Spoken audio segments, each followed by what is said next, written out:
I'm Holly. I'm Leslie. And we would be dead.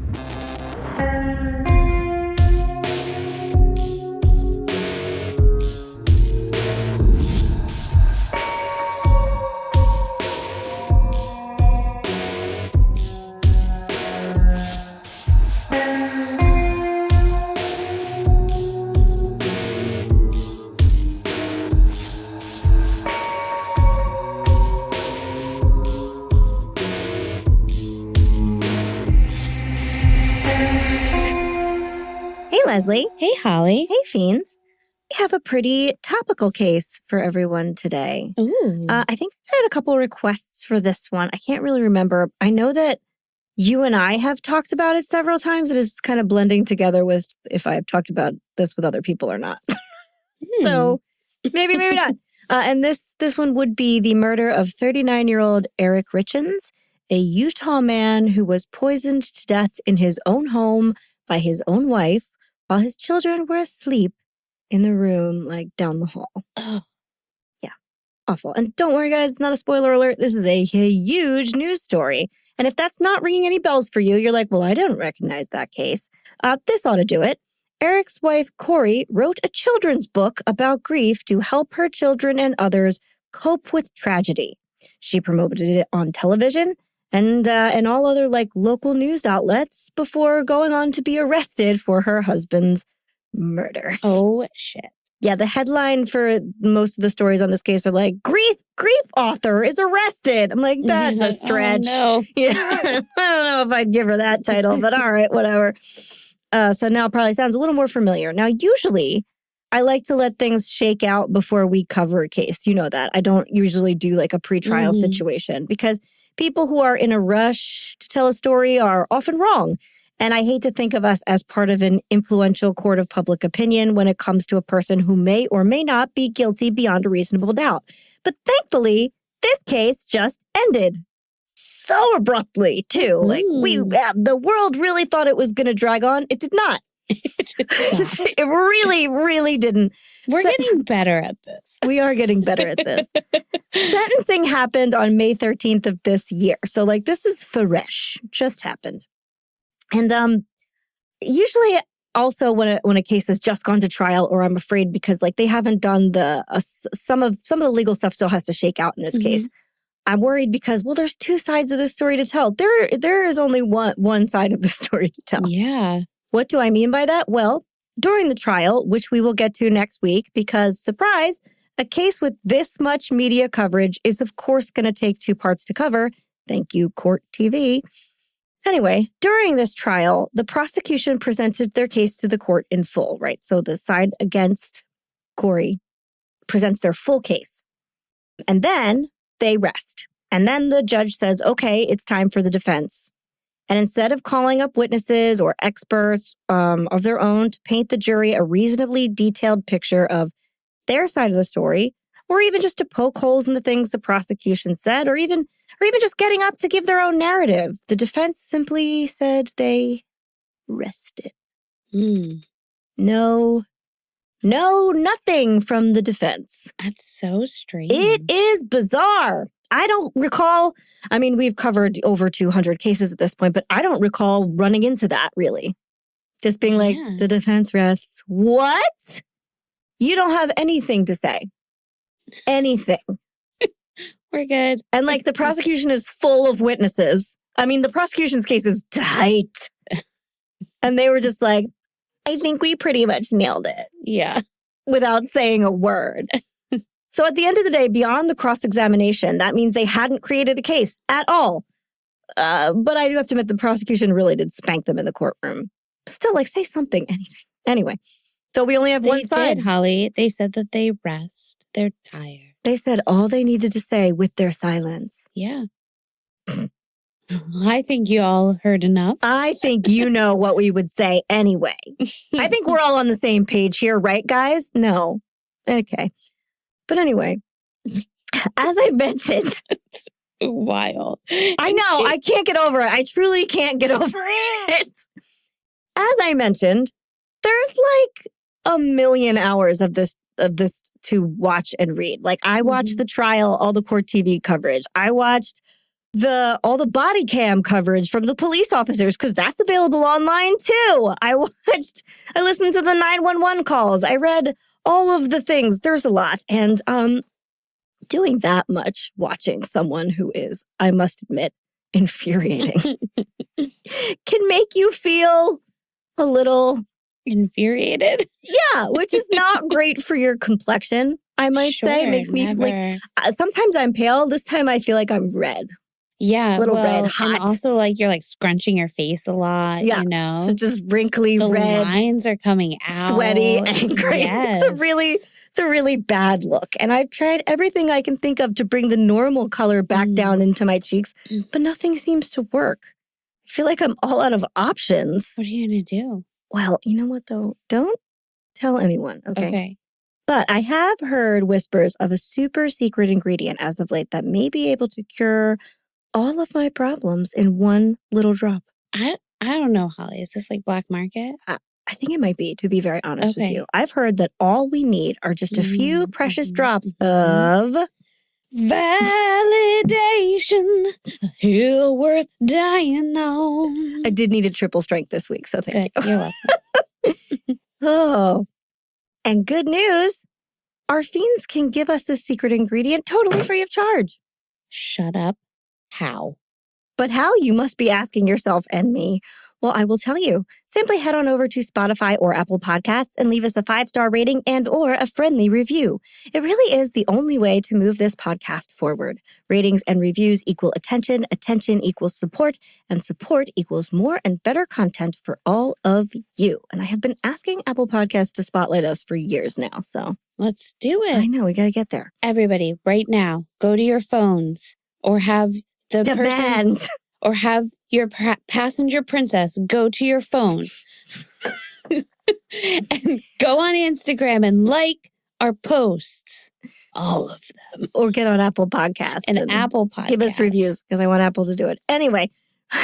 That's right. What Holly said. But if you can't wait for more We Would Be Dead in your life, don't worry, you don't have to. You can support us over on Patreon. There, for just a few dollars a month, you will gain access to our entire catalog of 30-minute horror movies, our special minisodes, our weekly after show, Host Mortem, which is available in both video and audio formats. Maybe you want to see our faces. Maybe you don't. Both are okay because we really don't give our faces the hard sell. But whatever.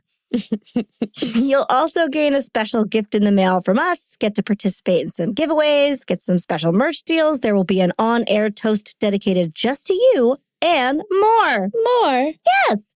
We also have more exclusive content in the works for all of you, our beloved patrons. But if you guys have anything you'd like to hear, see, or do, please never hesitate to let us know. In all honesty, we are here thanks to our patrons, so come on over and be part of the We Would Be Dead family. Love. And if all of that is a little bit too much for you, you can simply follow us on social media. We are at Would Be Dead Pod anywhere and everywhere you get your content. So that's over on Instagram. That's if it's just Instagram and Facebook. Right. You can like our posts, share our posts, and share our posts. Share our posts. That's the best option, right? And leave a comment, whatever. Comment. Yeah, say something. Post about your favorite episode. Let us know when you're listening. Tell a friend. Tell a neighbor. Tell the person who does the story time at your local library. Maybe they read Kouri's book to the kids. Hopefully not. Anyway, what's their name? That idea is awful. That's so awful. They probably didn't do it. It's fine. I know. I'm sure. Miss Anita. Oh, Miss Anita. Then your friends and Miss Anita can become fiends and we can all hang out together. Yeah, little Miss Anita. Oh. She's from the Cape May one, right? Yeah. Aww. She just retired. Oh, way to go, 50 girl. years. Maybe she's listening to us now. Now I can listen to not kid stories. She's like, let's go. Okay, Miss Anita. She'd probably be a pretty good hang. I like it. Well, I think that's all I have in the way of news and things this week. Leslie, do you have anything to add before we begin? So I was reading our reviews recently. I'm scared. No, we have some good ones. We do need more, but I was going back through and I don't necessarily remember reading this one that was I think it was supposed to be a negative, but it was they liked... Did they call us two dumb twats? No, Okay. not that. It was better than that. But it's hard to top. I think that they liked the podcast, but they were too scared of our song, our theme song. The theme song? It terrified them. They were like, really it's too scary. I can't listen to it. I'm so sorry. I was like, we can just fast forward through that. You could skip it. And I'm sure that John is proud of that. He was just like, you're welcome. Mm-hmm. That's so funny. I just wanted to give John some validation. Yes, very nice. And we're sorry our song is scary. You can skip it. You can skip it, but it sets the vibe. It really does set the vibe. That's very funny. So was when someone called us two dumb twats. I still think we should have stickers that say that on it. Anyway. Well, that was a good one. Yeah. All right, then.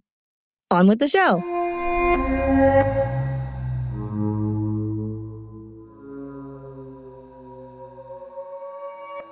Let's kick things off today with the setting of our story, because I think it is uniquely important. So when I describe to you where this takes place, it's so funny because I think the specific kind of people and everything we're going to talk about is really going to lock into place in your head as we move forward.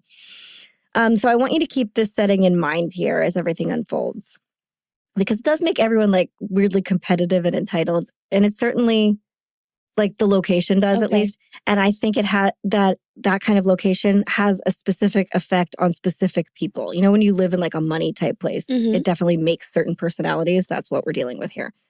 Sorry if that was a little vague. You'll understand, I promise. So when you're born with money, you live around money and you only experience a life when money is never an issue. So you don't really notice it. That's just kind of your default. When you're born into a family with no money, you grow up in a limited income household and go on to eke your way into maybe the middle class. You're not really surrounded by overt luxury, so it's not really a burning desire. Again, you don't really notice the top echelons of stuff. But when you don't have a lot of money, but you are around money all the time, that is a very different and specific scenario, isn't it? Yes. And it lives really well in tourism communities. Yeah. I'll go on to explain this more, but we will uniquely understand this. Yeah. So our story today takes place in Camas, Utah, which the internet tells us is, quote, a highly desirable place to live for outdoor enthusiasts and those seeking a quieter rural lifestyle. However, it comes with a high cost of living and requires commuting for major shopping and entertainment, which just means you live on a lot of land, essentially. Yeah. Camas is technically a city, but size-wise, it clocks in at just 1.6 square miles. That is so small. So tiny. It's very small, with a population of just 2,188 people. Wow. That's little. To me, it seems more like a small town with a big budget than any kind of a city. And speaking of population, Camas is comprised of, surprise, surprise, 79% white people. Oh. And most of them are Mormons. Oh. Specific, I told you. As you might imagine, it's lovely there, right? Camas has a picturesque landscape. House prices run the gamut between $280,000 and $20 million. Wow. Right, which seems wild, but is actually pretty common, as I said, in areas that attract tourists, which Camas is and does. If you're rich and outdoorsy and you're both of those things, boy, are you going to love it there. Quote, Camas, Utah, known as the gateway to the Uintas, which is a very hard mountain range to pronounce, is a quiet ranching town located 18 miles east of Park City and 45 miles southeast of Salt Lake City. It acts as a scenic, less crowded base camp for outdoor recreation, serving as the main entryway to the Wasatch Cache National Forest and the Uinta Mountains. So there you have it. There are ski resorts, stunning hiking trails, and lots of other high-end outdoorsy things just 20 minutes from Camas. And the city itself has a pretty specific look. The nicer properties look like high-end, enormous, well-equipped hunting lodges, ski lodges, or perfectly appointed luxury cabins. So it's that, this is my mountain home right. look. The vibe for tourists is very, as the youths would put it, aesthetic. Okay. Whether you want to cosplay as an explorer, a mountain climber, a moose hunter, a rich influencer who hikes all the time, a triathlete, or a perfectly appointed ski bunny, Camas has the setting for you. And that aesthetic is not just for tourists. Locals are likely, how do I put this? Mormon housewife adjacent. Mm-hmm. Well-to-do neighborhoods like Willow Court, where we lay our scene today, consist primarily of a lot of the same lodge and cabin style homes. They are all generously sized with comfortable amounts of land for privacy. So you're not really looking into your neighbor's windows here. Another interesting fact is that the crime rate in Camas is incredibly low. Like I say low, sometimes this is like crazy low. It is well below the national average in America and the state average in Utah. In fact, the yearly average of violent crimes in Camas is so low that it is often recorded as non-existent when you are just looking at the span of a single year. Nice. I have never seen that before. This is the first time I've ever seen them be like, some years there's no violent crime. What? Okay. Mostly, the Camas Police Department just deals with minor thefts and trespassing, and it's always in tourist areas. I tell you this because the local PD and 911 dispatchers probably never really deal with murders. It's not really their forte. And if you never have to deal with a murder, it's probably not going to be the first thing you expect when dealing with a sudden and unexplained death. Right. So if you take the situation I'm about to lay out for you and you put it in any major city, the police are probably going to look at it with a very different eye. But in this case, they really have no reason to or history to tap into that part of their brain. Right. We're just going to keep that in mind during the next part. Because that makes a lot more sense now. Right? Yeah. And it's you're going to be mad a little bit, but I can't really fully be mad at them because it just never fucking happens. So we get to the night of our event. This is March 4th, 2022. So this is a very recent one. And now remember a little bit of 2022. Like we are just post-COVID, right? Like it's pretty fresh.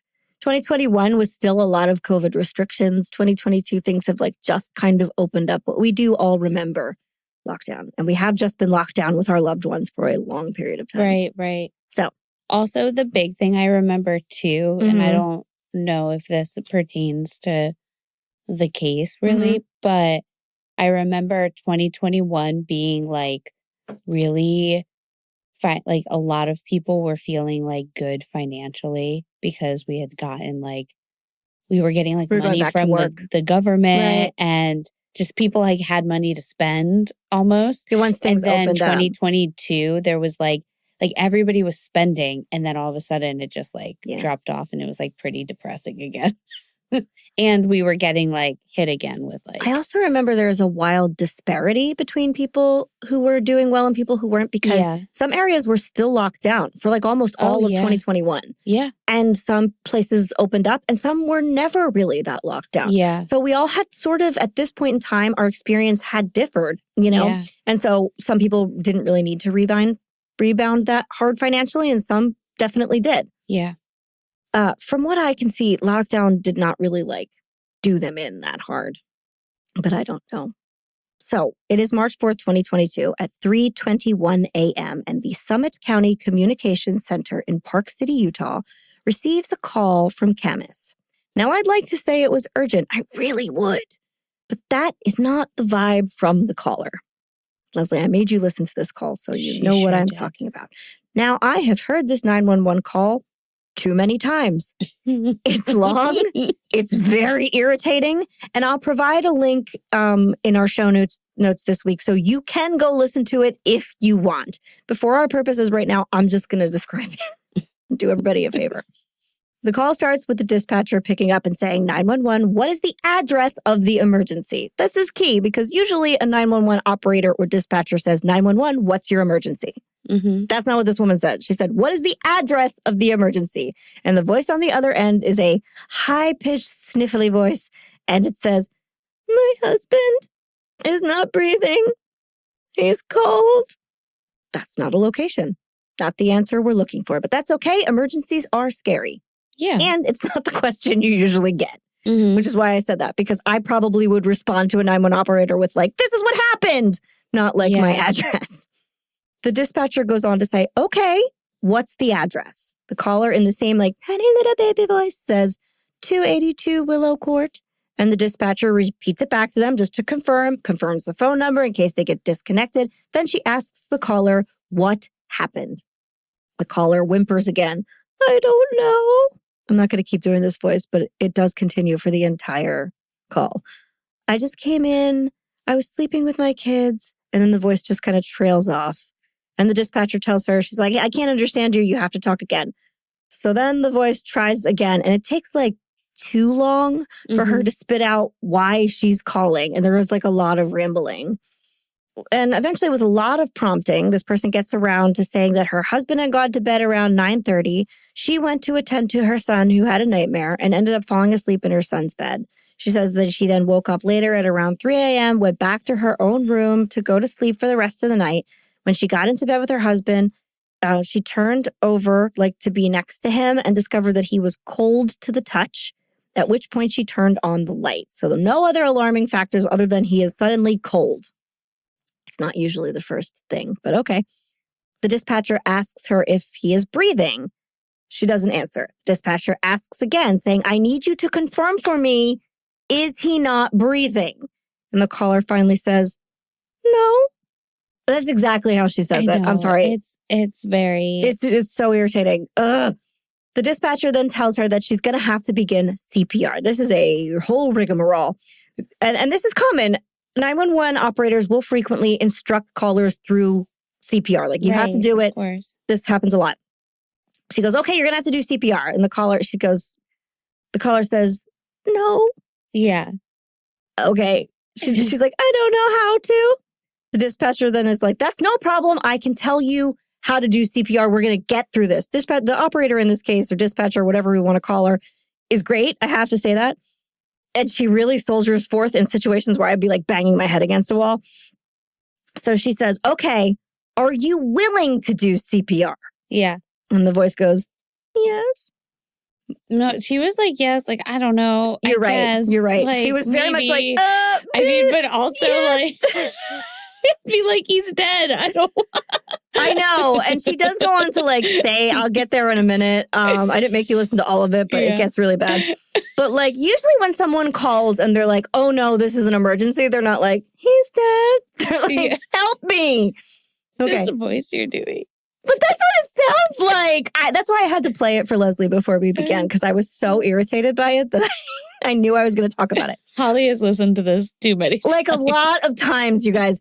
But you're right, Leslie. She is very like, okay, I guess I'll try. It's like, this is a bad look, girlfriend. I know. Well, and then, okay. Because if it were me, I would be like, what do I do? How do I do it? Let's go right now. Well, and also, so I thought about this for a moment, because I was like, if I was like, he's dead. Like, but if you just found him. But I guess that's what I mean. Like, she was in the house with him and he had just gone to bed. Right. And she was like in the room, like she doesn't know how long he's been dead for. No, that could have just happened. She says she has no indication of how long anything has gone on. Like at this point, I'd be like, should I like punch him in the heart to restart it? Same. Well, that's funny you say that, because after that, the dispatcher says, do you have a defibrillator? Yeah. Caller's like, no. Because of course she doesn't. Not a lot of us are like, yes, behind the break glass on the wall. Yeah. Like, that's not a common thing to have. And also, just to let the listeners know, like, she's like crying with this little voice. Like, she's not just talking to like a mouse voice. She's whimpering. She's whimpering. It is. Because you will see later that there are no tears. I know. She's just but it is a cry. Yeah, like you're right. Like, it is like a really soft, weird cry. You're right. I'll try to do the impression better next time. But I think it would be kind of hard to do it. But maybe. I could try. I'm an actor. Very true. But I think the main thing for us is that it doesn't sound urgent. No, not at all. There's no urgency. It sounds like she's already past the point of emergency and on to like, come get my dead husband's body. Like if she was talking to somebody else about this afterwards. Yeah, if this was 3 days later, yes. You'd be like, and then he wasn't breathing And I was so sad. Like, rather that's than how you just would talk. like, he just went to bed. I just put the kids to sleep and now he's dead. Yeah, if you didn't understand what was going on, and you were panicking, I would almost sound like frustrated. Absolutely. Like if what not the fuck crying, is happening? I'd be frustrated. Yeah. Anyway. Also, and I may have this written in my text later, but like the human brain does not accept that right away. Mm-hmm. We have said this a million trillion times. You will not accept the worst possible option as soon as it's in front of your face.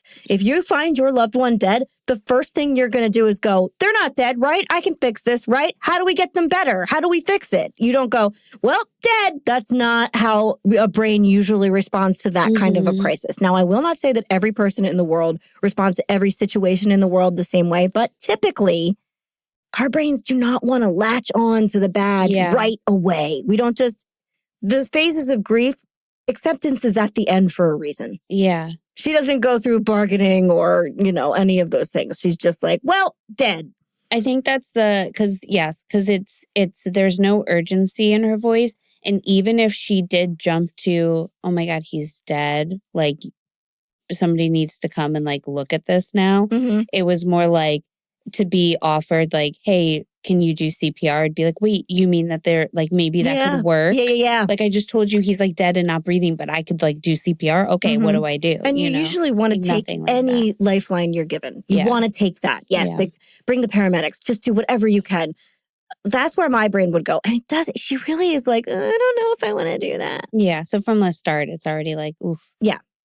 So ask for the defibrillator. The dispatcher then says, okay, the paramedics are on the way, but while they're coming, I need you to perform CPR. And she tries to get her to do CPR for a really, really, really, really, really, really long time. While the caller just acts like they're a little baby who can't do a single thing ever in their life. The caller, she's like, okay, we're going to start CPR. And then the caller says, he's pale and his mouth is open.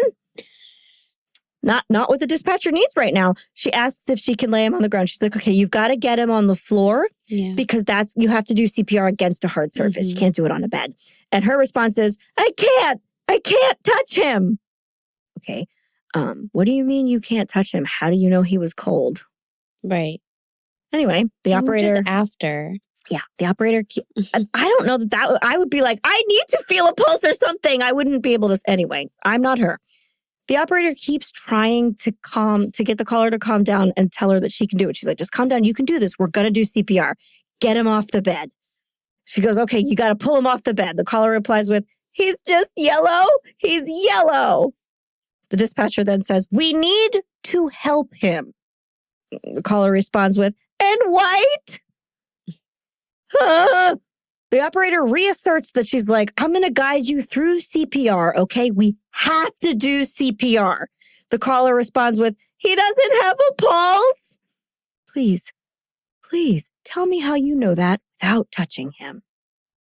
You didn't say that originally. You said you couldn't touch him. All of a sudden, you know he doesn't have a pulse. But she might have touched him before. But that's not the first thing she said. It's okay. All right, fine. You can go ahead with her. But it does sound to me as though these people are having two different conversations. Yeah. Like she's explaining what happened to someone who's asking her all the details and the dispatcher is just trying to get her to do CPR. Well, it sounds like to me that she's just like, I called somebody to come pick up this guy. Exactly. You are exactly right. It sounds like. And she's already talking to an investigator to tell him what's happening. Yeah. The dispatcher confirms the no pulse thing. She's like, he has no pulse. And she's like, he has no pulse. And then the caller goes on to say that she didn't hear him say anything because she was in the other room. This is an emergency. Why are we wasting time? The operator then tries to get her to get this man on the floor. She keeps fighting with her. Like, you have to get him on the floor. Can you get him on the floor? She goes, I can't. Then one of the kids comes in the room, opens the door. She's like, get out, get out, get out. Okay. Then she goes back to the operator and says, he's too heavy. I don't know what's happening. Okay, your husband is probably several times the size of you. I get that. My husband and I are not the same size. The dispatcher is like, don't worry. There are workarounds for this. Get the bed sheet off the corners out from underneath him. We're going to use the bed sheet to pull him off the bed. I would just be like kicking John off the bed. You know what? And she does say that. She keeps saying, don't worry about hurting him. We need to help him. We need to get him off the bed. push him, get him off the bed. And the caller says, I can't move. It's just like dead weight. It is like dead weight. Yeah. Word choice is bad. She keeps trying. And then the dispatcher, bless her, just keeps trying. She's like, okay, well, can you pull him with the sheet? Just use the sheet. And she's like, no. The dispatcher then tries to get her to pull her husband off the end of the bed. She's like, okay, we got a third way. Don't worry, buddy. I got you. Go down to the end of the bed, pull his feet down a few inches, then go up, grab his arm, and pull him sideways down off the bed. We are now 6 minutes into the call, and no interventions have been taken at all. Within 20 seconds, the dispatcher was trying to get her to start CPR. Yeah. This is way too long. Yeah. Then the operator asks, while she's pulling him off the bed, she has her put her on speaker, right? Okay. And she goes, how old is your husband? She says, he's 39. The caller then asks, like, when are the paramedics going to be there? She hasn't started CPR yet. The dispatcher said, they're coming soon. Is he on the floor? Can I get him on the floor through the ancient art of teleportation? Because it's obvious that you're not going to do it. Like, get him on the floor. Did she say that? No. I wish she had. But I mean, like, so straight like that. Sorry. No, that's just my frustration. After a few seconds of silence, the operator asks again. She's like, is he on the floor? Yeah. And the caller says, yes. Now she's back to that. Yeah. Mind you, we don't hear like a thud. She's not struggling. She's not winded. She just did it. Yeah. She's like, I did it. Okay. Then the operator describes in detail, blow by blow, how to do chest compressions. From put your hand here. Here's the location. Here's 2 inches in. Here's how you do it. She's telling him. And she's like, okay, we're going to count out loud together. Let's count. 1. And the caller's like, she's like, we're going to do it. 1, 2, 3. And then you hear the caller go, 1. Oh, God. It is a nightmare, Leslie. It's a nightmare. I'm so glad you didn't make me listen to the rest of that. And the dispatcher, just bless her, she keeps going. She's like, 1, 2, 3, 4. 1, 2, 1. That's all you keep hearing. I can't. It's awful. And you know that kid's just on the other side of the door. Just like, what the fuck's going on in there? Yeah. 100%. That is correct. That is what is happening.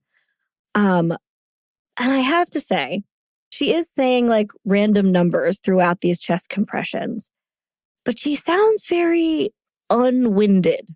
And CPR is really, really hard work. Mm-hmm. I don't know if anybody out there is certified or not, or if you've even seen someone being trained in CPR, but it is a workout. It is a violent action and it's exhausting. Yeah. And often the person on the receiving end has ribs breaking in the process. When someone is doing CPR, they sound like they're doing CPR. Yeah. When they are counting a story like 1, 2, 3, it's not like 1. That's not what we hear at all. I tell you this because I don't think she ever did the CPR. I think she was lying. Anyway, the dispatcher then, while she's doing the CPR, is like, wait, is your door unlocked? Because there are officers and like first responders on their way. And the caller says, it's locked. Motherfucker. The operator tells her, like, okay, you have kids there with you, right? And she's like, yes. She goes, have one of the kids go unlock your door, okay? And she's like, no, I can't tell them anything. I can't. She's like, you have to unlock the door. Have them go unlock the door. She goes, it's unlocked. Oh my God. How did it get unlocked? It was locked a second ago. You didn't leave. Now it's unlocked. Okay. And then at this point, you can hear the caller start to say with no panic or reassurance in her voice, he's here. He's in there. And the dispatcher on the 911 side is still furiously telling her, keep doing CPR. Are we still doing CPR? Please keep doing CPR. Are you doing CPR? This is over 8 minutes after the call began. Right. We've heard a handful of 1s and 2s. That's about it. Then we hear over the call line that there is a brief exchange between the caller and a man's voice. This is a firefighter who were the first to arrive on the scene. And they tell her that the ambulance is en route and that he, the firefighter, is going to start doing CPR. Meanwhile, 911 is still dangling. The operator is like, what is happening? Are we doing CPR?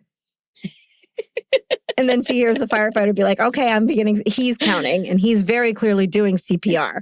Poor Jan, whatever her name is. I know. I don't know what her name is, but like, I hope someone's paying for her therapy because I would be like, I need 8 drinks now. Yeah. A few minutes later, we hear another female voice jump into the mix, who we assume is the paramedic. We find out later that is, in fact, the paramedic, and then the call ends. Okay. Now, I have heard a lot of 911 calls, and I know everyone responds to emergencies differently, but it is rare to run into a caller who seems like they're upset and in trouble rather than scared and desperate for help. Yeah. And that's what this is. Mm-hmm.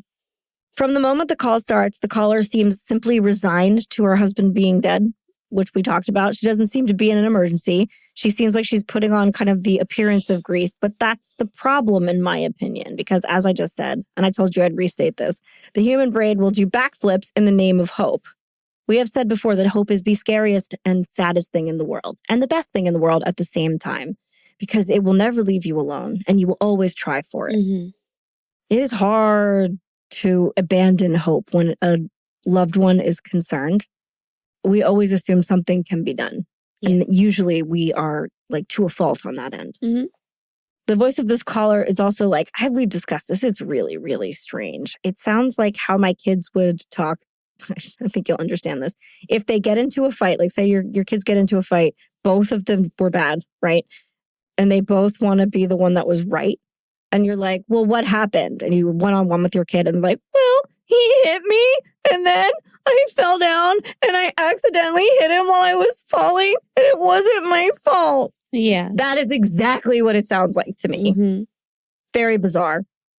And the documentation of that evening, as I mentioned, does not end there because the responding officers all wore body cams. So I can tell you exactly how it went down from there. Yeah. But first, who the hell are these people? I'm saying caller and stuff. I use the word caller that whole time because at no point in time does the 911 operator ask for any names, which is really strange to me. Yeah. Because usually they're like, what's your name? So they can coach you through a situation being like, it's okay, Kouri. Don't worry. We got this, Kouri. Where are they now, Kouri? What's going on? She never does that. Yeah. I'm like, wait a minute, that is okay. You don't know what to do with a murder or whatever this is. Anyway, the police do ask as soon as they get on the scene, and so does the firefighter. They're on it right away. So we are in the sprawling home of 33-year-old Kouri Richins and 39-year-old Eric Richins and their 3 sons. We never need to mention those kids' names. They are trying to live in anonymity now, and we're going to let it stay that way. Eric owned a stonemasonry company that was very successful, and Kouri was, you can't see my air quotes, but I'm making them, a house flipper. Ooh. Which means you have a lot of liquid money to buy homes and renovate them and sell them for a lot more money. The pair were married in June of 2013, which means that at that time they had been married for 9 years. And judging by their surroundings, because you can see their house in the body cam footage, the pair did quite well for themselves because the house is a lot. Yeah. It very much fits the aesthetic I described earlier when I was trying to tell you guys about the town. It's like big open spaces, giant like high ceilings, leather sofas, and hunting style trophy taxidermy pieces everywhere. Not little deer heads, giant pieces. There are 2 full moose heads and half a bear coming out of one wall. Wow. A whole half a bear, front paws and everything, projecting from a wall up high close to the ceiling. Did they hunt? Yeah, he did.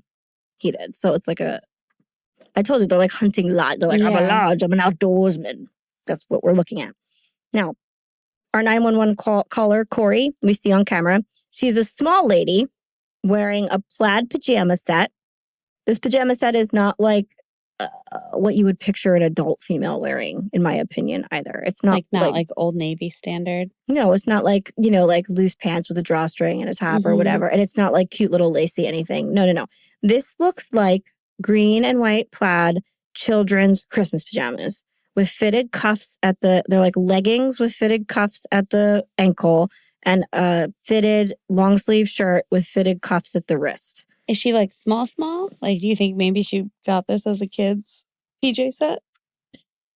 I don't know, but then again, like I can wear extra large kids PJ sets sometimes, so maybe. Yeah, because I used to buy like extra large stuff. Yeah, maybe, but I'm explaining this because the tiny baby voice, which she keeps up through this whole interview in person with the police. And then add in that she's like a little person wearing these kids' pajamas, and she like tiptoes around and like puts her hands on her face. Like she looks like a kid. Yeah. Absolutely. And she has her hair up in like a big, poofy, voluminous top knot. Okay. Yeah. Anyway. And when the police arrive, she's pacing around the house with her hands over her eyes and face. Like, ooh. Gotcha. Peekaboo.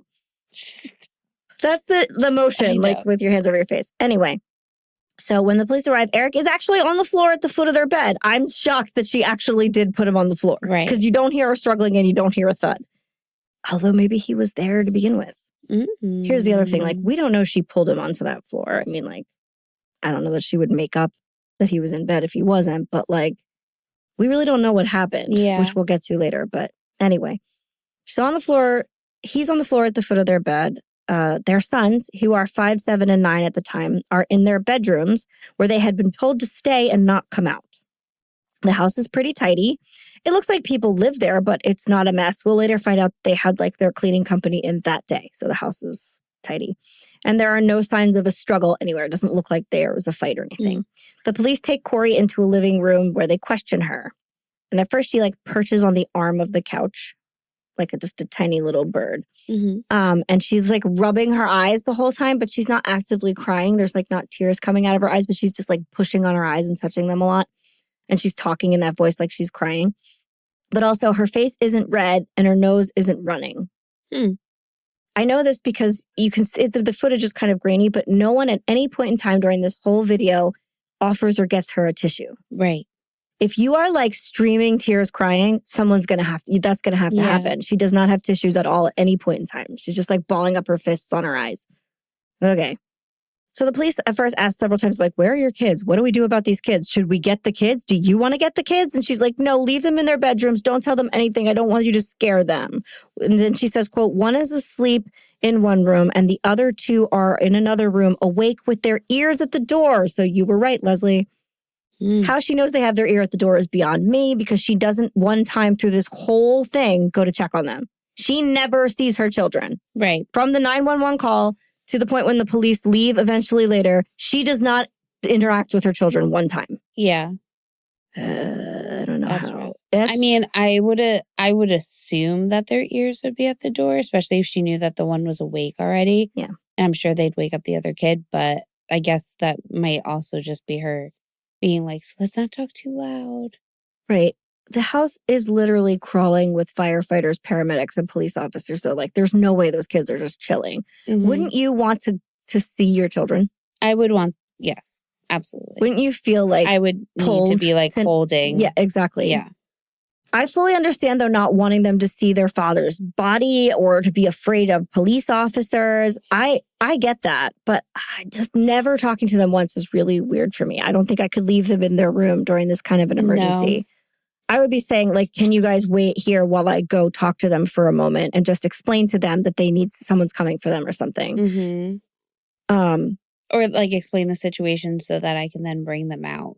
Yeah. And they could just sit next to me. Or I could take them upstairs. The house has 2 floors. They're on the ground floor with their dead father's body. I know, but those kids would not want to like. No, or I would right away be like, before we do anything, can I please get someone to come take care of my kids? That's not her priority. Like, she doesn't say that at any point in time, which is very strange for like a mom. Yeah. It's just not. Anyway, I just wouldn't be able to think of anything else if it were me. And I don't know anybody else that would. So it just strikes me as odd. So the police then do ask her, they're like, can we call a family member for you or anybody? Like, do you need any kind of support? Then she says she has to call her own mother. And she does so and rambles a lot with things like, he's going to be all right, right? He's going to be all right. It's a very weird few minutes. And then the cops finally like, okay, you can call your mom. He hands her his own personal cell phone because they can't find her cell phone. So she calls her mother and says, you have to come to my house. Her mom, whose name is Lisa, sounds like very unfazed. She's like, what? But I'm going to give her a get out of jail free card in that one moment. Because remember, it's 3:30 in the morning. She was probably asleep. And this is a really unbelievable thing to just drop on someone in the middle of the night. Yeah. She was probably like, you're saying this but I need to get into the situation for myself and assess it. He's probably not dead. This is probably like just, I gotta come. So she says she'll come right away. The police, I believe, notify Eric's family off camera because we never see Kouri do it, but they are notified and they do show up. So this call in this moment was for her. Then the cop begins taking a brief medical history on Eric. He asks Kouri, does he have any major health issues? Is he sick? Does he have heart issues? Kouri says he has no heart issues, but he did, when he was walking to bed that night, say that his chest was hurting him. That's new. She also says sometimes, like maybe when he's working out downstairs on the bike, he doesn't drink enough water. So maybe he just dehydrated himself to death. Yeah. Okay, then she rambles. A lot of it is really rambly. She talks about Eric getting allergy shots the day before. Maybe that caused it. The deputy says, have you guys had COVID recently? She says they all got over COVID 2 weeks prior because, like I'm telling you, it's 2022. Everybody's worried about COVID. But Eric has since had a negative test. They're like, okay, COVID's on the map. At this point, she sits on the floor crisscross applesauce and puts her hands on her face like a little baby. Right. Yeah. Then the deputy starts asking about drugs. She's like, does he do any drugs? Is there any illicit drugs? She says, well, sometimes Eric will take a gummy before bed. And they're like, THC? And she's like, yeah. The deputy then collects information for Eric's doctor. So he gets Eric's doctor's phone number and all of his stuff. Then the EMT enters the room, the woman that gets there. And the first thing she does is she has Kouri come over to her and she hugs Kouri. Then she confirms that Eric is dead. Then she speaks to the officers. And this aligns with Eric's official time of death, which is recorded at 3:58 a.m. after life-saving efforts had ceased. The EMT tells the responding officers that she can't really tell what happened to Eric. They're like, what do you think happened to him? How did he die? She's like, I can't really tell, but there was, get ready, a lot of blood for no reason. Ooh. The EMT then suggests maybe he had an aneurysm? I'm sorry, blood? Blood was not at play before. This is new. Yeah. But it's not as bad as you might think. When the EMTs came in, they saw a firefighter doing CPR. At that time, a little bit of like bloody pink liquid had started to bubble out of Eric's mouth. The EMTs then took over and hooked Eric up to a Lucas machine. Do you know what that is? No. Okay. It is an automatic CPR robot, usually used to continue chest compressions for an extended situation, like throughout the duration of an ambulance ride, or when someone is being passed from place to place so that you don't have to top. It's handy because it's a machine and it doesn't get tired and it's consistent throughout the whole ordeal. And the device is strapped to the patient's chest, so there's no interruption at all. And when they hooked him up to the Lucas machine, blood started pouring out of his mouth. Here's the thing, though. That machine is notoriously violent and relentless. A lot of people like really hang their hats on this blood coming out of his mouth situation, but it is pretty standard for this CPR method. I've seen medical professionals say in interviews that they don't want them to be used on them even if they're dying. They're like, I don't want this intervention. It's insanely violent. It's a robot, so it lacks the human ability to sense when they're maybe going too hard. Like they can't tell. It's a robot. It just continues. There is a far greater incidence of injury as the result of Lucas chest compressions than there are of human-administered chest compressions. CPR is a violent practice by necessity, but bleeding from the mouth is not common. No. A lot of coverage of this case says, well, fluid comes from your mouth when you do CPR because the chest compressions force it out. It happens all the time. It really doesn't. It only happens in 5 to 10% of out-of-hospital incidences when the CPR is administered by a human. And it usually happens... What about when it's done by like a dog or a cat? That's probably a little bit lower because their little tiny paws are just lightly pressing. Sure. Kind of like Kouri's little tiny delicate hands. Okay. Yeah, same. I'm glad you made that comparison. Now, usually if there's any kind of like blood or fluid that happens, it's because either the patient bites their tongue or because they have some sort of cardiac issue that has caused fluid to build up in their lungs. Yeah. And then therefore that is pushed out and this pig substance, which she does talk about later, is forced out of their mouth. But that doesn't look like blood. It's just kind of like foamy. Okay. And this would explain the froth at Eric's mouth when the firefighter starts compressions. It's curious that none of that happened when Kouri was doing chest compressions because the fluid would be forced out from your lungs quickly. It's like if you have water in your lungs, it's going to come out right away. But then again, she's just a widow baby. So who's to say? On the other hand, 22% of patients who receive chest compressions from a Lucas device bleed from their mouth due to injuries incurred during the process. But it's a lot more violent. These machines are strong enough to snap a rib to the point where the rib will puncture the patient's lung, and therefore the injury will result in blood pouring out of their mouth. Okay. Yeah. And that to me explains that. The blood coming out of the mouth, that's what happened. It was really violent CPR. Some people don't believe it. I really think that's what was happening. Mm-hmm. But Holly, I know you're all shouting, you've said the dead don't bleed. You told us that so many times. Does this mean he was still alive? I know what I said, and no, he was not alive. Any living thing can give the appearance of bleeding if you jump up and down on it. Yeah. That is what this is like. Yeah. If you think that's gross or insensitive, it's not. It's an accurate comparison. But I'm warning you now, do not look up video footage of this device in action. It is very hard to watch. I'll include a picture of the device in the photo suite because I know y'all are curious little monkeys, but just trust me on this one. Don't watch the video. Yeah. And just so we are all clear, this is absolutely not Lucas device slander. That thing saves lives every day. It's just valid information. No one will claim that this is a first choice robot. It's not what they do right away. It is a last choice robot for a reason. So the blood doesn't necessarily equal an aneurysm in this case. It just means that they tried really, really hard to save his life. Yeah. Just didn't happen. After the CPR discussion, the EMT states that at no point during their time with Eric did he have a pulse. She's like, he didn't have one when we walked in. We couldn't get it to come back. She's like, I tried to tell you that. I know. She's like, I said he was dead. I said no pulse. No. She states that they also did, and a lot of coverage has left this out, they did administer Narcan, just in case. Okay. And I will remind everyone that Narcan does counteract like opiates in general. Mm-hmm. It's not just one opiate. It's like the opiates. Yeah. But the Narcan has no effect. She then says that it's also her belief that Eric had been dead for a while once they got there, because she also does refer to him as cool to the touch. Right. Which we will come back to because you are not cold right away. Mm-mm. It takes a little while for a body to cool down. Unless you were already cold. Even then, you would just be room temperature, actually. It takes a while I can tell you now. It takes a while for a human body's internal temperature to equalize with the temperature of the room they're in. Usually takes like 10 to 12 hours for them to be at the temperature of whatever room. So if your room is like 75 degrees, it's going to take a while for you to get there. Yeah. You still might feel a little bit cooler than a normal human who feels nice and warm, but like not cold. Cold is unless you're in a refrigerator, cold takes a long time. Yeah. The only things police do find in this video is a bottle of hydrocodone, also known as Vicodin for fans of Dr. House, and they find it on Kouri and Eric's dresser. They also comment that it is not on Eric's nightstand, it is on Kouri's side of the bed on a dresser. And the pills have been prescribed to Eric in 2016.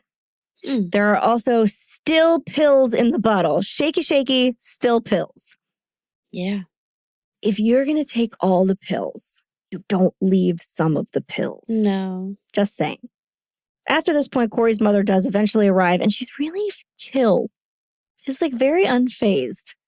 She's just like trying to be like, okay, well, you know what? He did have allergy shots. I can't tell you what she did when she first arrived because she was off frame, but she enters the living room and she sits down next to Kouri, who has moved to the sofa at this point. Then they continue the interview. At this time, the officer's body cam is only capturing feet, and Kouri's are bare and little, and one foot and leg is jiggly bouncing the entire time. You know that thing people do when they're nervous and one leg will just or you have like extra energy? That's happening. Just kinetic energy has to escape somehow. That's what she's doing. They then ask if Eric had any history with drugs. Again, Kouri says, well, he did have an issue in high school where he was taking pain pills. He took pain pills in high school for a while and it was a problem. But then he stopped and that wasn't a problem. Okay. By the way, that is never confirmed. It did not happen. Okay. She does mention it here to plant a little seed. Okay. And then at this point, when she's talking about high school medicine issues, both of her legs start violently shaking. Like, you are lying. At that point, a lot of things are just repeated. They go round and round in circles. And her mother is so connected to these allergy shots. Yeah. She just keeps saying, he did get allergy shots. Remember he got those allergy shots? She's really locked into him. Definitely didn't get vaccines. Although, I have to say, if it were me, and that was the only thing I knew that was different about a person, and then they suddenly died, I probably would mention them a lot too. Yeah. So fair play to mom, I get it. Then mom reveals that Kouri's kids, because somehow the kids get brought up, and she's like, my kids don't even know. And Kouri's mom says, they know. I just talked to them. What? She goes, what? She goes, well, the kids told me what happened. When I came in, I went to check on them, and they said they told me what happened. They spoke to police. I'm like, what do you mean they just knew what happened? I guess like grandma popped her head in on the kids real quick before closing them back into their rooms and being like, that's a shame your dad's dead. I gotta go. Bye. No. Oh my God. So fucking weird, right? This is so weird. And her mom is like, Kouri's like, what do you mean? I told the cops not to tell them. They shouldn't have said anything. And her mom's like, the cops told him. And the cop right there is like, we checked on them, but that's it. Like, yeah. And honestly, if the police hadn't checked on them, I would be more suspicious because honestly, like, what if it was a gas leak or something and those kids are in danger? Yeah. You have to make sure they're okay. I mean, but like, they know they have to. I mean, like, they can hear. They have ears. Yeah. She was just like, it's the cops' fault. Yeah. It was very... I mean, that's why the kid got out of his bed to go check on their mom. Correct. Absolutely correct. Oh, God. And then the responding deputy tells Kouri and her mom, she's like, okay, at this point, I have to tell you guys, since your husband was relatively young and healthy, detectives are going to be coming to investigate the scene and just make sure nothing else was at play here. And the medical examiner is going to take Eric's body in, most likely for an autopsy. When the word autopsy comes out of his mouth, Kouri says, oh my God, and puts her hands into her head, her head into her hands, leans over and starts rocking back and forth. Okay? Now we are at 22 minutes into this video, okay? And that's after 11 minutes of 911 call, 22 minutes of police intervention. Kouri finally says, I have to go talk to my kids. She doesn't do it, but she says it. And her mother's like, I did. I talked to them. They're all in that one room watching TV. I told them, it's 4 a.m. You got to go back to sleep. Ma'am. Absolutely not. Respectfully, their father is dead. They are not going back to sleep. Oh my God. It's 4 a.m. You got to go back to sleep. The house is a crime scene now. They're not going back to sleep. No, that's insane. They got to leave. And you're correct. They have to leave. So the fact that they all thought they were going to tuck them in back to bed and just talk to them in the morning when they make them breakfast is crazy to me. Like, they're going to have to stay at a neighbor's house or some shit. They got to get out of here. I mean, there's family that can come and... Grandma, take them. Get them out of here. Yeah. The officer gets up at that point. The officer with the camera we're watching gets up and talks to another officer. And there is a brief shot of a digital clock which says 4:31 a.m. So we know what time it is. And then an actual adult enters the situation.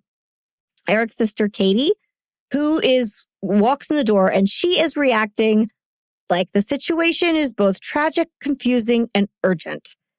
She is crying and yelling and panicking. And she's saying, where is he? What happened? And normally that wouldn't be startling in a situation like this. But her reaction is so starkly different from all of the quiet whimpering and calm talking we have been hearing that it feels like a slap in the face. Yeah. You're like, oh, wait, this is an emergency. It is a big reminder of how sudden and frightening this event should have been, but wasn't. The first thing Katie says is, what happened? And then you hear Kouri's mom say, we don't know. He went to bed. Thank you, Lisa. And then the very next thing out of Katie's mouth is, where are the boys? Thank you. Also, someone is thinking of the kids right away. Katie then explains that her husband is there to help. And then she heartbreakingly says, oh, this kills me every time, where are my boys? Oh. My boys. I'm just going to spoil it right now so your heart can feel a little bit better. Everyone out there, Katie does have those boys now. And And then she goes right for the kid's room. She's like, where are my boys? And she's like, where are they? The cops are telling her she's in a bedroom. She's already walking towards that bedroom. That is the right response. That's what she should be doing. At this point, the police are like, hey, maybe those kids should go upstairs because there's about to be a lot of foot traffic in this house and they're going to remove their father's body on a gurney. I don't think they should be on the same floor at the very least. So Kouri's mom's like, oh yeah, you're right. And she takes the boys upstairs. Katie then signals to one of the cops and walks out on the front porch with him, the one with the body cam on, to have a word in private. And this is very telling. She says, I was his everything. I'm Eric's power of attorney. I am in charge of his will. Everything is in my name. Everything goes through me. Oh, that is usually not your sister's job when you're married. Yeah. Katie is his sister, not his wife. After she gets this out to the cops, she comes back inside in the front foyer and just collapses on the ground. And she's just gasping and crying. Yeah. Because you would be. Your brother is suddenly dead out of nowhere. Mm-hmm. Then you see Kouri, and I wish I was kidding, but I'm not, literally tiptoe over to her, on her little tippity toes with her little fingies on her face. And she has her hands over her eyes and mouth, and she just silently hugs Katie and stoops over. So by contrast, Katie is devastated. Kouri looks not that bad. Then they go over the story together. Kouri repeats over and over again where she was, what she did. She's like, I did this. I saw this. I did that. Here's where it's very me. And Katie, on the other hand, just says, I lost my brother. Right. The gravity that you hear from her is the only grounding thing that you hear in this whole thing. It's very, very strange. So then you hear Katie saying, Kouri, I'm here for you. And then she gets upset again and she says, all my babies are upstairs because you see Katie's husband walk in. He is carrying both of their daughters, one on each arm, because they all had to come in the middle of the night. And they have 2 young daughters. Oh. He goes up the stairs with those babies. He is in a bedroom upstairs with the 3 boys and his 2 daughters. Mm-hmm. It's so strange foreshadowing too, because now those all are her babies. Those are her boys now. And Kouri is saying I just can't do it. I can't make it. I can't do any of this. And Katie goes, we have to make it through for those boys. We have to do this for your kids. Yeah. And Kouri's responds by saying, I can't talk to my kids. Okay. Katie then says, okay, well, my dad's probably on his way now. And Kouri says, I can't see your dad. I can't talk to your dad. No. Okay. Which is also incredibly curious because let me tell you something. If something awful happened to my husband, I would want his parents there right away. Right away. I would be calling my in-laws and being like, I need you to be here with me. Yeah. That's crazy to say. To me, at least. Maybe if you don't have a good relationship with your in-laws or you feel very guilty. Mm-hmm. Katie then snaps into proactive in-charge mode and she takes over. Kouri walks away from her and sits on the steps. Katie's talking to the police and she says okay, I want him to go to this funeral home. This is what we need to do. Kouri just keeps saying, oh my God, this isn't happening. The detective says to Katie, okay, the detectives are coming and we're going to have to take his body. And Katie finishes his sentence. She goes, for an autopsy. Yes. She's on board right away. She's like, I want to know why my brother died, which is what you expect to hear. They then Kouri starts tiptoeing around again. She goes, what was on his nose? It looked like snot. It looked like snot. When the guy was in there, it looked like he had snot. Oof. First of all, Katie's laying on the ground gasping. She didn't have to see that. Why are you saying this right now? It doesn't make any sense. Yeah. Then the police goes on to explain well, CPR can force fluid out of their nose and what I just explained. I don't think I would have put that out into the open for his poor grieving sister, but whatever. Then I would have wanted to know all the facts. What? I would have wanted to know all the facts. Yeah, same. I agree. But this is offered with no question. Kouri just starts talking about it. She's like, what about his nose? Yeah. So also, why are you curious? It didn't come out when you were doing CPR. It came out when the other guy was doing CPR. And the cops are like, was he on any medicine? If he's on any medicine, you have to give it to us. And she's like, I don't think so. They say, we found these pills on was he on painkillers? She goes, oh, one time, I don't know when they're from. He takes medicine for his cholesterol, just stuff. And then she talks about how the house cleaners were there though. So she doesn't know where anything is. It's I don't know where any of the pill bottles are because the house cleaners came and they moved everything. Why did they move all your medication? Yeah, that's weird. They don't do that. No, they put it right back. Why would they ever put your medicine somewhere else then? What if you couldn't find it? Right. That's what she says. And at that point, the recording ends. After that, we know that detectives arrive along with the medical examiner. Police conduct what I will call a cursory investigation because they don't really do much. And then Eric's body is taken in for an autopsy. So, okay, that's a lot to digest. Why we're doing 2 parts. And we never, during this interview, we don't really hear a clear account of what Kouri says actually happened that night. We get a lot of it was 9:30, then it was 3:30, and then there was a nightmare. So here's what Kouri formally told the responding officers and subsequent investigators. That evening, Eric came home from work as usual, and everything was normal. They had dinner as a family. Life was good. Kouri said that she had just secured a very large and expensive piece of real estate that she planned on flipping. She's going to make millions of dollars with this thing, and she's really excited about it. And she's like, we should celebrate. So after they put the kids to bed, which I assume happens around 8 o'clock. She doesn't say what time, but judging by the order of events, that's what I think. Kouri's like, let's have some drinks. He's like, okay. She makes Moscow mules, which they drink. And then she's like, well, let's have one more. Let's have a lemon drop shot to end the night. Okay. So she makes a shot. They both drink one. And then at approximately 9:30, she says that she and Eric both went into their bedroom to go to bed at 9:30. Minutes later, after they're settled in, one of their sons comes into the room and says he had a nightmare. Kouri then goes into his room with him to lay with him so he can go back to sleep. She falls asleep in his bed. We've all been there. At approximately 3 a.m., she wakes up in her son's bed, gets up to go back into her own room. She walks into her bedroom, climbs into bed next to Eric. Then she scooches over in bed to, quote, snuggle up with him, at which point she notices that he felt, quote, not right. She describes him as, quote, weird and heavy and then cold to the touch. She said he was not responding to his name or anything Kouri said, so she turned on the lights and discovered that Eric wasn't breathing and looked pale, at which time she called 911. Again, if it were me, I'd be terrified. Yeah. So we're right back where we started. At this point, I'm going to tell you what happened after this in the eyes of the third-party court of public opinion, because the story was pretty heavily publicized and very sympathetic initially towards Kouri. So the next day, he does have an autopsy, and it is reported that his cause of death was a fentanyl overdose. We're going to go next week into what fentanyl is and what an overdose looks like. But for now, it is I'll just tell you guys that it is an opiate. It is a painkiller medication, basically just used in hospitals. But it's also a very popular street drug right now. And his body had 5 times a lethal dose of fentanyl in it. Ooh. Yeah. And he had to have ingested it by way of his mouth. This was not an injection. Fentanyl's, he clearly had to have taken pills. So Kouri was like, well, I told you in high school, he liked them pills. He must have had an addiction that I didn't even know about. I've been blindsided. What a problem. Ooh. We talked about this before we started this. And having a high-level opiate addiction, it's not inexpensive. And it's not always super hidden. Somebody in your life probably won't be surprised. 100%.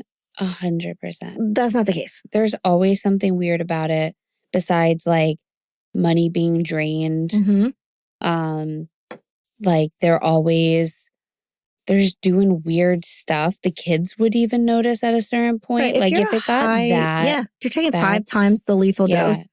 I've never we've had to I don't know. I feel like even if you're functioning on it, there is a tell whether, especially unless this is how that person has always been, but you get to a point when you're it's going to get messy. You couldn't be addicted to it for years and just be fine. He at that point would be having other problems. Right. You'd be nodding off, or you'd be weird, or you'd be itchy when you didn't have it. You'd have withdrawal going on here and there.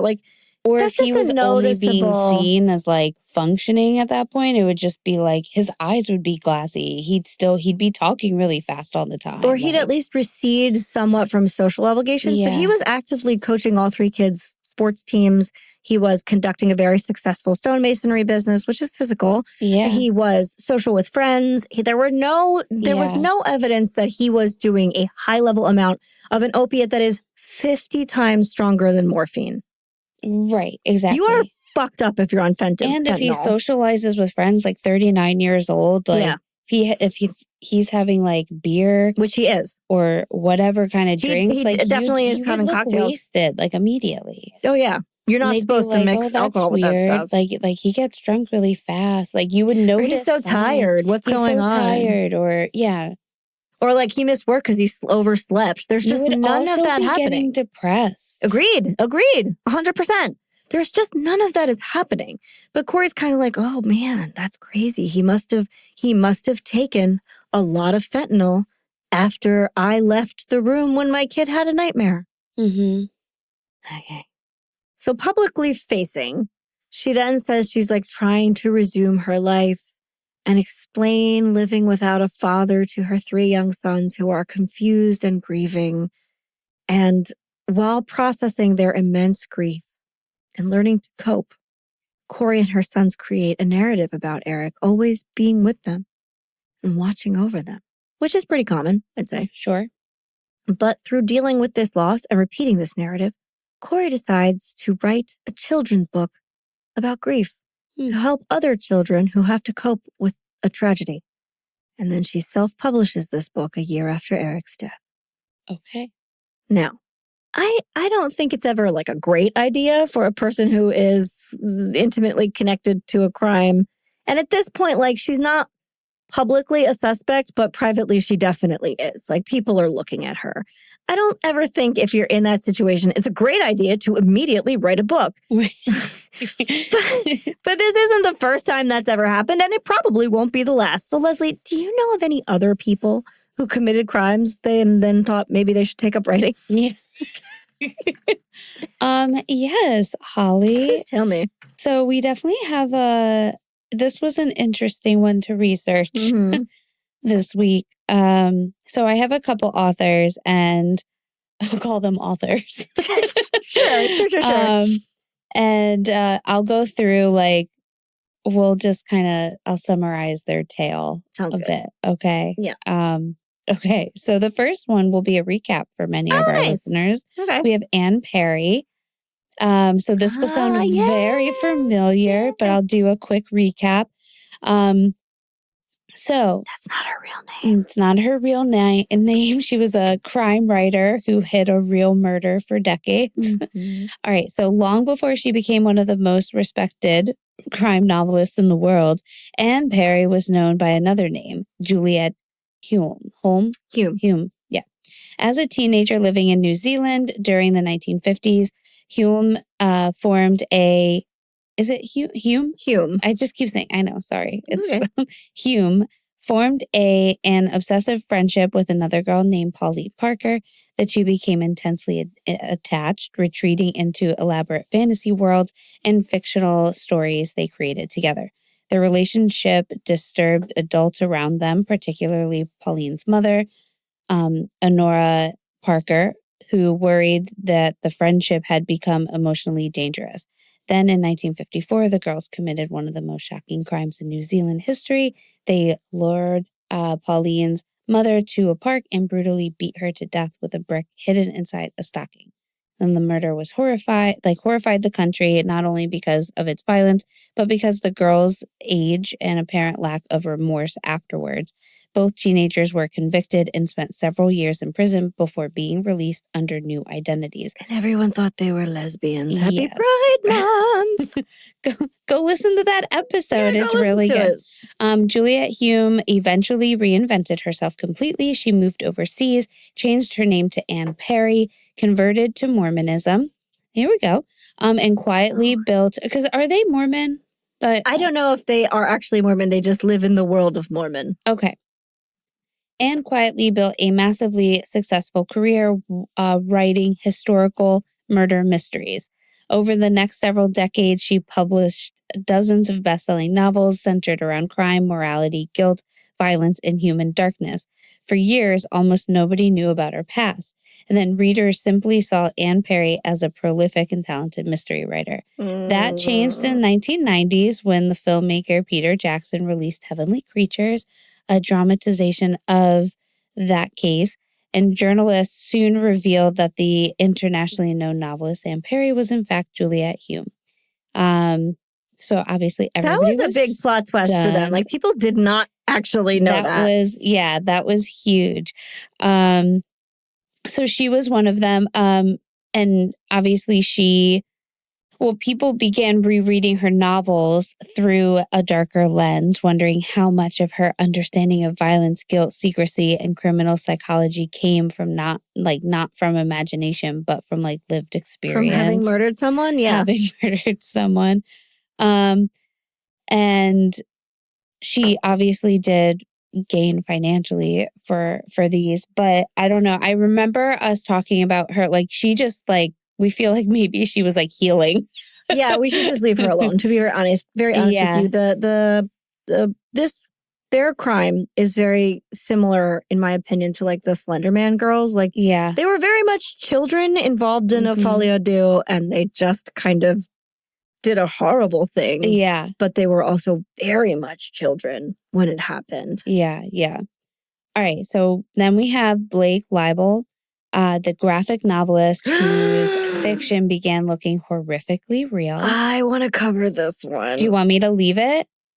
Oh, man. I don't know. I've talked about this one before. I think I know who you're talking about. Yeah, he was... You can give a little, like, teaser. You can talk about it, because if we cover it, it'll be much more in full than this, I'm sure. Of course. So Blake came from wealth, privilege, and Hollywood access, born into a wealthy Canadian real estate family. He spent years trying to establish himself in the entertainment world as a writer, producer, and creator of dark graphic novels.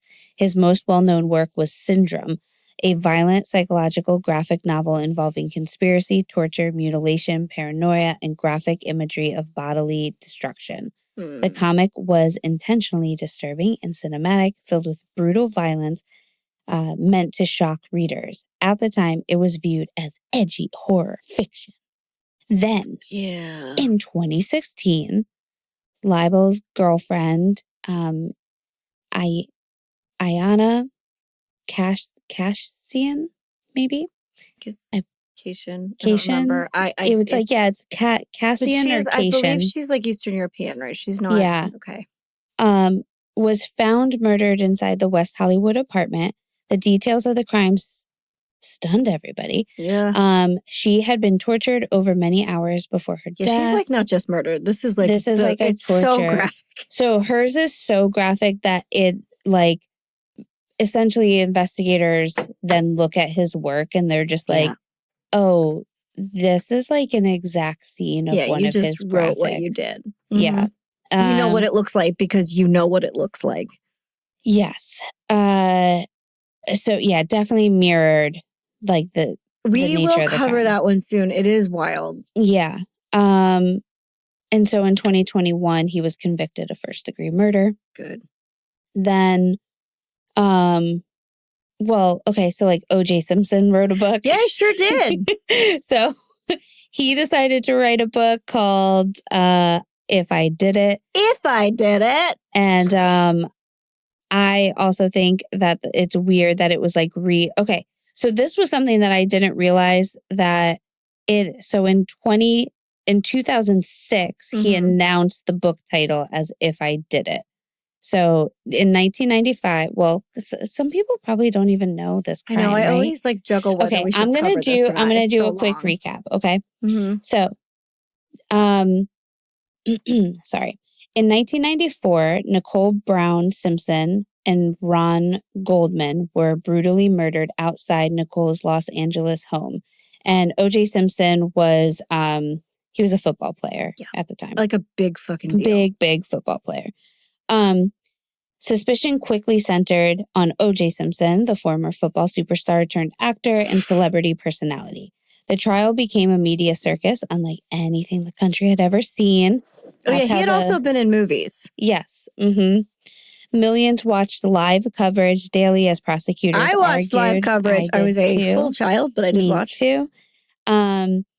As prosecutors argued Simpson committed the murders, while the defense, who was Kim Kardashian's father, dismantled evidence and alleged police misconduct.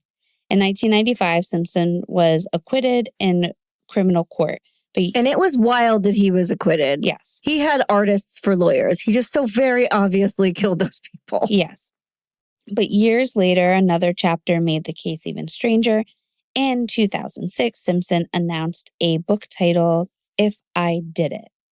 The book was framed as a hypothetical account describing how the murders would have occurred if he had committed them. Brazen. Why that's because he's wild. Bragging. Because he gets off on the fact that he got away with it. And the fact that so sick. Double jeopardy laws mean that he can never be convicted of it. So he could say, I did it, fools. And he still couldn't go to jail. At first I was like, I don't know if this one fits so much. And then listening to this woman, I was like, I feel like she would have done this. Agree. Had I poisoned him, here's how I would have done it. Absolutely. Yeah. Okay. So everybody was outraged by this. Obviously, no one was pleased. We're still outraged. OJ is a nuts situation. Many people viewed the project as grotesque. A man, blah, blah, blah. The original publication plans collapsed under backlash.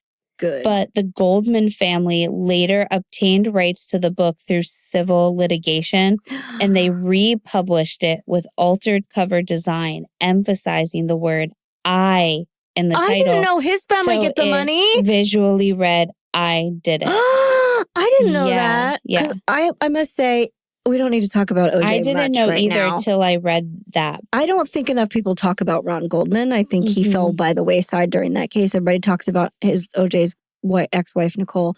Nobody really talks about Ron enough, and I think it's sad. Anyway. Yeah. So, so instead the controversy centered around narrative control now. And the book felt to many readers less a true hypothetical fiction and more like the celebrity attempting to retell the story in their own terms and monetizing the horror surrounding it. It was a wild thing to do, but it feels like a killer taking trophies to me. Yeah.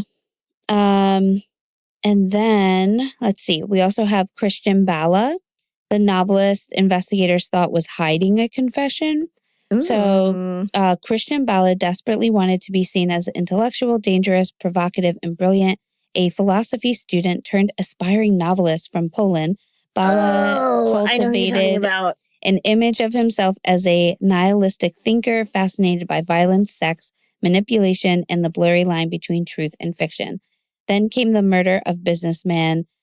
I really should have written down pronunciations. We're going to sing through this. Polish name? Dariusz Januszewski. How's it spelled? It's long. Okay. Dariusz Januszewski. In 2000, that man disappeared. Weeks later, his body was found floating in a river. He had been bound, tortured, and murdered in a deeply disturbing way. The case went unsolved for years. Then investigators discovered something odd, that the victim's stolen cell phone had later been sold through an online account connected to Bala. The discovery reopened the investigation. But what the detectives really were interested in was Bala's novel. Once they found out he wrote a novel. So published a few years after the murder, the book Amok featured a violent narrator with striking similarities to Bala himself. Buried within the novel was a murder scene investigators believe closely resembled the real killing of Januszewski, including details that allegedly had never been released publicly. So there was specific evidence in there that they were only the nobody killer would know. Yeah. Wild. So now they're this is now evidence. And the case became internationally famous because it felt too bizarre to be real. So a murder investigation involving, let me go down, because we might cover this. So anyway, in 2007, he was convicted of murder. So he was found to be guilty and did write these scenes in that book. Okay, this one I thought was wild. Jack Unterweger. Yep, that's how. Okay, that's how you say I'm pretty it. sure. So let's see. He was born in Austria and raised in instability and violence. I know this one too. He drifted into crime at a young age before eventually murdering an 18-year-old woman in 1974. And then while serving so he murdered somebody, yes. right? 18-year-old woman in 1974.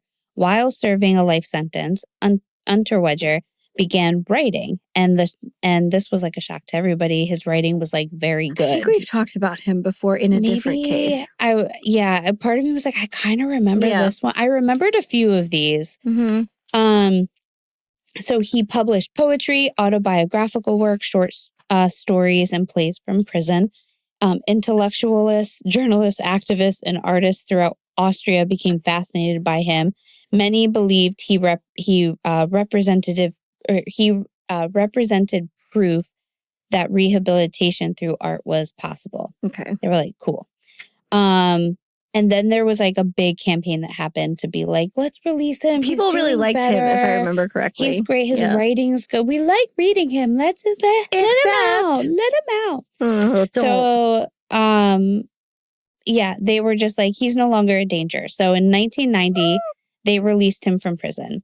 And he immediately became like something of a celebrity. And people were like, great, yay. He hosted television segments, attended literary events, gave interviews, and even covered crime stories as a journalist. We've definitely talked about him. Yeah. He was sometimes assigned to report on like sex workers and murder cases. Then women started dying again. Oh, yeah. Did they? What a shock. Several sex workers across Austria, Germany, and Czechoslovakia were found strangled in a pattern eerily similar to Unterweger's original murder. Weird. So they were like, ooh, I think something's up again. So Unterweger fled, but was eventually captured and convicted of multiple murders in 1994.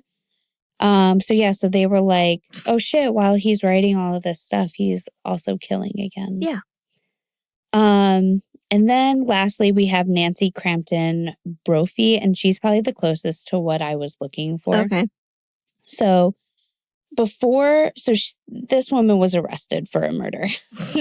Before her arrest, Nancy Crampton Brophy was a self-published romance and suspense writer living in Oregon with her husband, Daniel Brophy, a beloved culinary instructor. No. She wrote dramatic stories involving love, betrayal, crime, and death.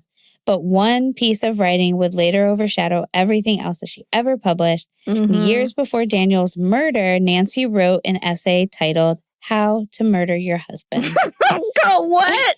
The essay was intended as a dark humor mixed with writing advice discussing motives for spousal murder. But I was like, it's us. Just like get a farm, have some pigs. Yeah, exactly. That would be it. It would be so short. I know. Get a farm, have some pigs. Yeah. Sorry. She didn't do that though. There was also like pros and cons of various killing methods. At the time, readers largely brushed it off as edgy commentary from a crime writer. She was already a crime writer, I also wouldn't say that we're like edgy. No. We're just two dumb twats. We're two dumb twats. Then, in 2018, Daniel Brophy was found shot to death at the Oregon Culinary Institute where he worked. Investigators soon uncovered financial difficulties within the marriage and alleged Nancy stood to gain some substantially through life insurance payouts, as they always do. Surveillance footage later appeared to place her vehicle near the crime scene around the time of the murder, and prosecutors argued that she had researched ways to commit homicide without detection. Suddenly, the essay transformed from quirky internet writing into one of the most famous pieces of accidental foreshadowing in modern true crime. So quirky. Yeah. If you want to hear more about Nancy, I have to say there's an excellent podcast called Happily Never After that's about her case. I listened to it last year. It's great. Yeah. So highly recommend. In 2022, she was convicted of second-degree murder. She's not young either. She's not. Well, that's why she probably was just like, well, I could do it this way, but I'm just going to have to shoot him. I just feel lazy. She like put her gun together through like a kit too. She has a lot of stuff going on. Yeah. Oh God, that's a good one. Mm-hmm. I remember listening to that podcast and being like, this one is so good. I don't know if we really need to touch on it because it's done so well in this other one. And I don't know. I'm like, well, whatever. But yeah, I'm trying to look at a picture of her. She looks like June Squibb. She looks like a grandma. Yeah. This is not like, you don't see her and go, ooh, what a murderer. Yeah. She has like gray chin length hair, and on the stand she's in like a floral shirt and a like little cardigan that's pale blue, and like she's just like, I love mystery novels. Yeah. Very strange. I love a romance thriller. But she really kind of thought like she lived in one too. She was like, oh, I'll just do the perfect crime and I'll get away with it. That's a very funny one. And you're right, that is probably the closest to what we're talking about, although very brazen. Yeah. But I gotta say, Kouri's pretty brazen too. So we'll tie this back in and sew it up for this week. But thank you, Leslie. That was very entertaining. So Kouri's book, in case you're wondering, you can't buy it, but in case you're wondering, it's called Are You With Me? Are you? Are you with me? Yes. No. Thank you. And in case you guys are wondering, here's the blurb about this book on Goodreads. Because yes, it's still on Goodreads and the reviews are great. If we have time. I feel like, so knowing Goodreads, I feel like it only went up to Goodreads after this. That's my guess. Maybe. The reviews are so very funny, but I think you may have to jump over to Patreon to hear them. Yeah. I think we'll read some on Patreon because they are so funny, but we don't really have time this week. Anyway, this is the blurb on Goodreads. Wherever you go, whoever you become, their love remains with you. A heartwarming and reassuring book that gently guides children through the difficult experience of losing a loved one, written by a loving mother who personally faced this challenge. The book is designed to offer comfort and solace to young minds in a way that is both accessible and engaging. With vivid and colorful illustrations, Are You With Me? Follows the story of a child who has lost their father, but who is reminded that his presence still exists all around them, just like an angel watching over them. Exactly like an angel, because he's drawn with a halo. Whether it's playing at the park or simply enjoying a quiet moment at home, the child is comforted by the knowledge that their father is always by their side. As a book that celebrates the resilience of the human spirit, Are You With Me? Is a must-read for any child who has experienced the pain of loss, and for parents who want to provide their children with the emotional support they need to heal and grow. Goodreads. Yes. A story of hope, healing, and the unbreakable bond between parent and child. Is it? And to promote this book, Kouri went on the local news, like several local news shows, and had like in-person interviews on TV. I mean, this was like a prime story because she's a cute little mom, well-appointed, who's dealt with a terrible tragedy. And she processed this by writing this adorable children's book with her boys. Like, this is a very good human interest story. Here's what Good Things Utah had to say when they had her on the show. Now, mind you, this sounds like a Pawnee thing. It really does. And it looks like it too. So first of all, I got to say, Goodreads also, my favorite thing about the Goodreads is that, like, you read that blurb about the book, and then the line right under is like, about the author, Kouri Richins was convicted of murdering her husband. It's like right under it. And that's it. Yeah, that's one line. And then the Good Things Utah article that I'm about to read you is preceded by a blurb that's like, we didn't know at the time that this is what had happened. So just so you know, we don't mean this anymore. Here's what they say. Quote, Kouri Richins is an incredible mother who touched our hearts by sharing her personal story of loss. Her husband of 9 years, unexpectedly passed away just 1 year ago, leaving behind his wife and their 3 young sons. While learning to navigate grief in a new normal, Kouri and her sons began to write a children's book to help others cope with the loss of a loved one. She tells us she needed the distraction and a way to channel and articulate the family's feelings. The beautiful book is based around Kouri's 3 C's. Connection. Keep the person's spirit alive who has passed, talking about them, sharing memories about them, doing the things they used to do, letting children tell stories of those loved ones. Continuity. Try to keep routines and schedules as normal as possible. Sports, school pickups and drop-offs, living situations, friends, etc. Keep their normal daily environment for as long as possible. And care. Affirming their feelings, understanding when they are sad, mad, lonely, and talking about those feelings and letting them know it's okay. Don't try to change their feelings, but let them cope with the stages of grief with plenty of hugs, kisses, and empathy. Now, Leslie and I read this book together before we started because, spoiler alert, we found the text online. And that's not what this book is about. It's just not about anything. No, it's not. It is like the same sentence 10 times. It's really simple. It's 42 pages long. It's 42 pages long. It's like, it's just, there isn't anything to it. And if anything, it would make me sadder. It would make you much sadder. It has done nothing to allay fear or sadness. It's essentially a call and response book in the style of, "Are you my mother?" Or The Grouchy Ladybug Says. Like, there's a lot of kids' books like that. They're I can see question, answer, question, answer. It's very much, "Are you with me?" But instead of any answers, the book basically goes like this. "Are you with me when I'm at school, Daddy? Are you with me when I'm at Christmas, Daddy?" And they just do it, and it's even sadder. Yeah, "Are you with me at soccer when I miss you desperately, Daddy?" And then you see Daddy when I'm like scared and unsafe. That's the worst part. Have an intruder enter my house. Yeah, "Are you with me when I'm in danger?" That's what it was. Why the fuck are you in danger? And scared. And then it's the response. It's Daddy with the halo. "I am with you at school.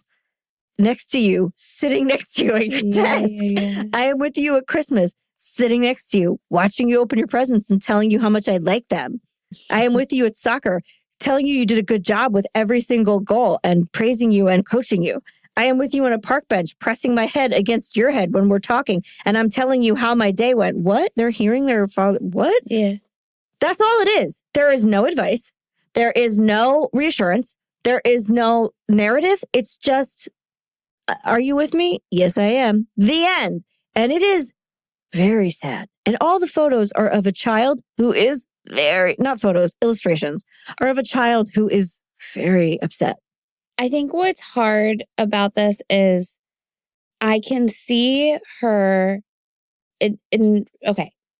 I could see her like doing this like little children's book project with her kids. Yeah. And like when you're talking to your kids, if you're just like, your dad's always with you and like here are things, I can see them like talking about that and I get it.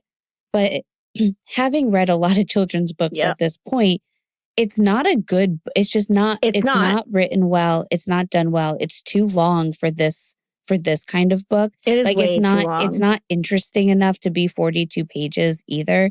And like Holly was kind of saying, like call and response, like there's engaging wise, it's just not, I don't know. Like now I'm just like critiquing the book. Children need imagery and story. Yeah. They need to be uplifted and they need like something. What confuses me is how much hype this got to begin with. Which anyway. Also, I think she might have been building it up herself a little bit when she talked about it on the news. Because it is self-published. Yeah. It's not like a major publishing company. On the news doing it. Right, but it's just... I think she also makes herself out to be a lot more important than she is a lot of the time. Well, for sure. But even the fact that she can even make herself out to be absolutely important somewhere. Like people were listening to her. And then...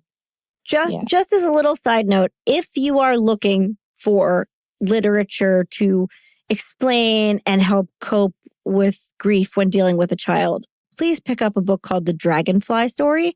That is much better. It's a beautiful fable about dragonflies like coming up from the water and flying into the air and stuff. It's beautiful. So if you're trying to explain death and grief to a child, this is in beautiful and then beautifully illustrated terms that they can understand just a little bit more. And I'll make sure we have a link to that, and like our affiliate link too, because it's on Amazon. So yeah, if you need that, and I hope you don't, but if you do, pick up the Dragonfly story. Much better. Anywho.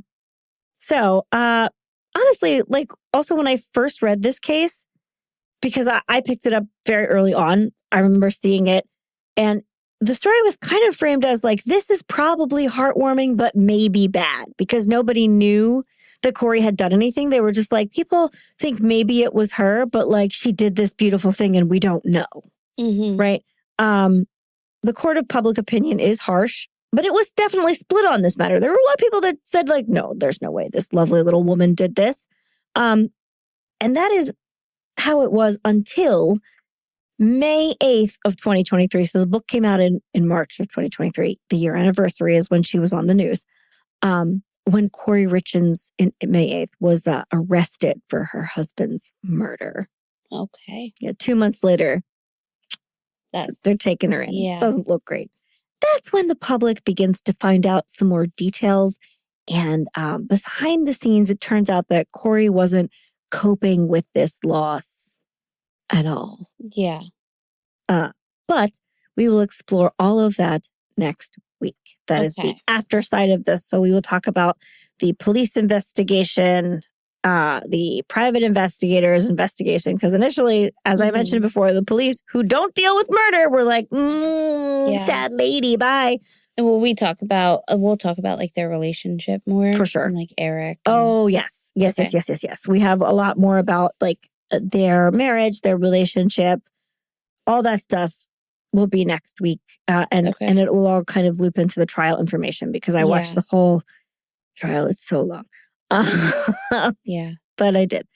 So I just felt like we needed to really lay out the event because there is so much information about it already. Yeah, that's like such a big one now. I like just want to know them and like how they got to that point. Yeah. And the odd part about that is that I can tell you plenty of details about like when they met, when they got married. I can tell you who Eric was in pretty good detail because his family make beautiful victim impact statements. Why Kouri fell in love with him and their actual like love, that doesn't exist as much. I feel like that's telling. Yeah. There's not a lot of people talking about how happy they were. Right. So, but there is a lot of discourse about how unhappy they were. So we'll talk about that next week. Anyway, I will wait off till then to give you a sign off and we'll see you then. Bye.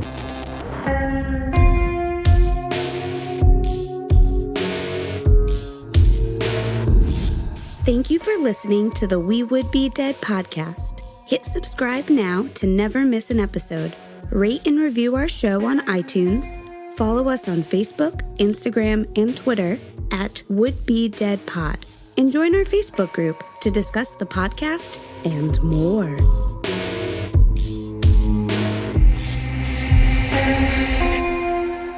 I think we pretty much nailed it.